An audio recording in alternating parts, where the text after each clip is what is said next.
Welcome back. So we'll... Okay, go ahead. Thank you for staying with us. It's time for Janet. Yeah. Etiquette with Janet. But before then, we have to go to Ondo. Our correspondent, Sheon Kimbaloy, is on ground to bring us up to speed what's happening there. Sheon.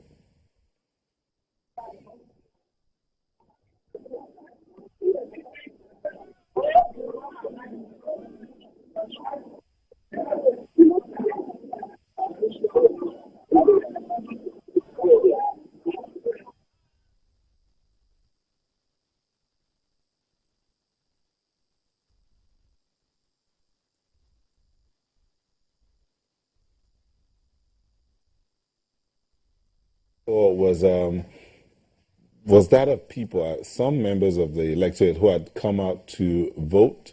I think one of the candidates just finished voting before we caught up. There's Sheon now. Let's just go back and hear him. When you get accredited and you vote, it's not more than about a minute and a half, but before you get to the queue, that seems to be the issue. Not so fast as one will imagine. Let's get a perspective of how the exercise has gone for some people who have voted. Mr. Kamalafe here is voted and he's been waiting to see when the results counting will take place. Thank you so much for talking to us on Channels Television.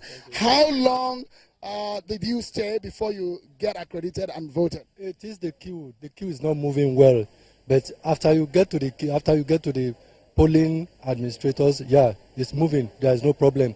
Everything is peaceful. It is the queue. At least 1 hour. I stayed for about an hour. You stood for about an hour. Yeah. Okay, I mean, tell me about the issue of the card readers. Did it give you any problem? No. The card reader is working well. It worked well. Yes, it's worked well. How many times did you try before you got accredited? Just once. Just once. And that was it. And that was it. From what the voting that you have experienced in 2015 and the last 4 years, how would you assess this exercise so far? Yeah, this one is better. In the last 4 years, the machines were not good, but this one is better now. Yeah. There's no problem with the machine. Thank you so much, Mr. Kamalafe, for talking to us. That's one voter here. Let me give you an understanding of what another voter who is keen. There is a priority, madam, if you just come. She's been waiting here for a while. If you move forward a bit, just for a moment. She's been waiting for a while now just to vote, and she's been one of the priority voter. The aged, the people who are physically challenged are given some priority. When they come, they're allowed to go forward to vote. Thank you so much for talking to us on Channels Television. How long have you been here? It's not too much. Have you been able to check your name on the voter register? Yes. Did you find your name? Yes. What brought you out? Why would you want to come out this weather, very hot, and yet with your condition you still came out to vote? I want to vote for my candidates that will become a governor in this state. That's what brought me out to this place. And you really believe in the process? I believe in Jesus.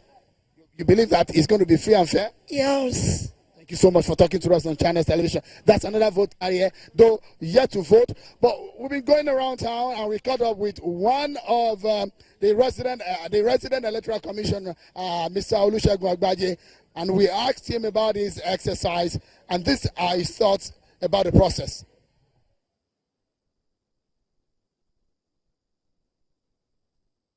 All right, Mr. Olusegun Agbaje spoke with us, and he spoke about the exercise, how it has gone peaceful in some other places, but usually, what do you find? The woman that I spoke with just a few minutes ago has gone forward, and she will be casting a vote in any moment from now. Generally, from everywhere that we've visited, it's been a peaceful, it's been an orderly exercise. There are complaints of card readers at some point, but largely in many places that we've visited, it's been a very calm one. And it's back to you now in Lagos. Thank you very much, Sheon. We will get back to you in the course of broadcasting today. So, Alera, you were about to introduce Janet. Janet Adetu. Yes. Yes. It's time for Etiquette with Janet. Thank you very much. Now, what Good are we morning. talking about today, We're talking Janet? about invitation etiquette. Now, let me throw a question at you.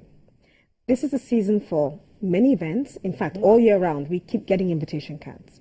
But my quick question to you is, when you are given an invitation card, do you RSVP?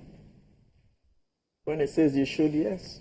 Because it's do you? There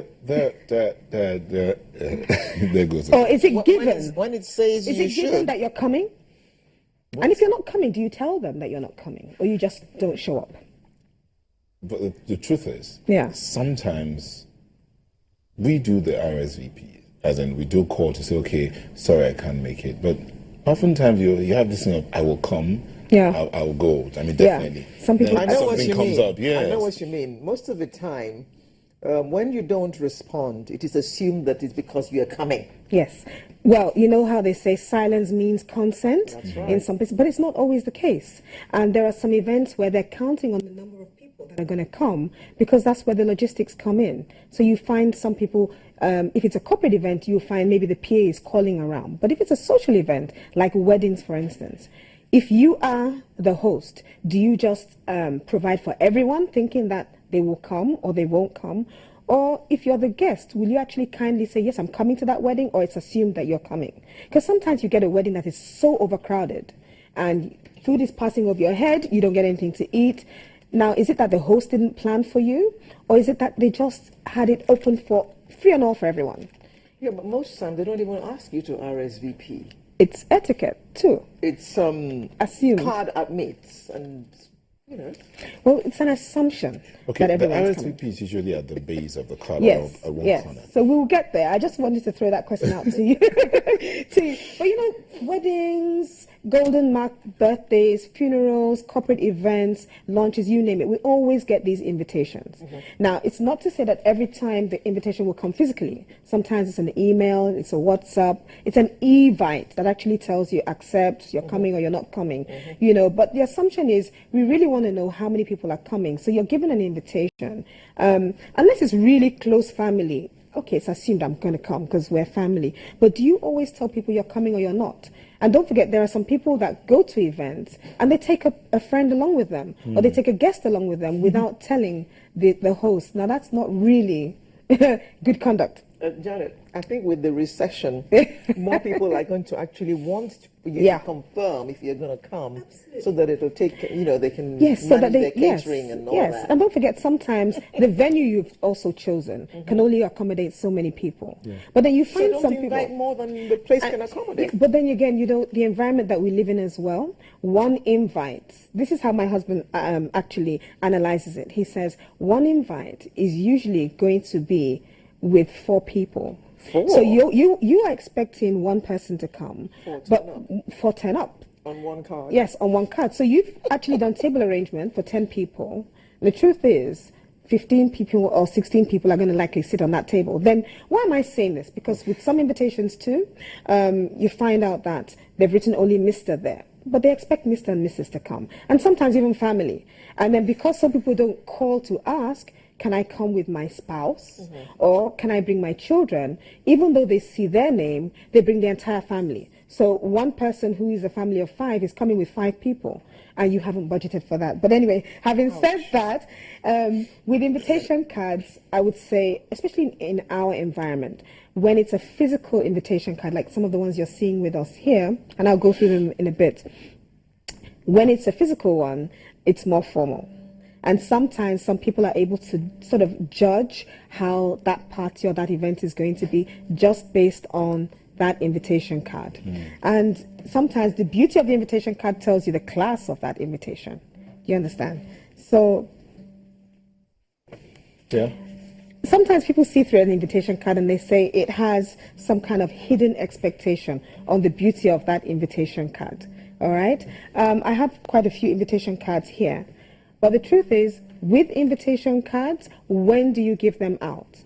If it's an important event, I would say like 2 to 3 months before the time, you can give out what we call a save the date. So it comes in a letter form, and people can just see this. It gives you an idea of what the event is about, when it is, and telling you, please